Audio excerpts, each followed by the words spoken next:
अच्छा असद भाई, पाकिस्तान का बहुत बड़ा नाम अमजद साबरी, जी बिल्कुल। जिनको रमज़ान के महीने में ही शहीद कर दिया गया था 10 साल पहले। अच्छा, मैं आपको 2-3 बड़ी ज़बरदस्त बातें बताता हूँ।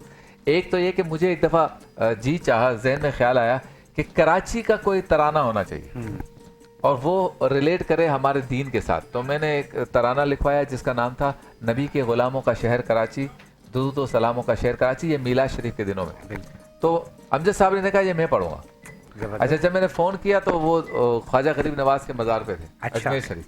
कहते हैं परसों तरसों तक पहुंच जाऊंगा, आप एक दिन का वक्फा दे दें और स्टूडियो बुक करा लें। जब स्टूडियो बुक कराया, वो बेचारा घर पे सोया हुआ था, ऐसा अच्छा। मलंग आदमी था ये, अल्लाह उसको जन्नत नसीब करे, कि उसी ड्रेस में आ गया। बोले यार शब्बीर भाई चलो भाई किधर जाना है। मैंने कहा डिफेंस में बुक करवाया था एक ऑडियो, जो ऑडियो रिकॉर्डिंग की जो जगह थी, वहाँ आया। उसने कहा भूख बड़ी लगी है, बस एक बर्गर और 2 पेप्सियाँ।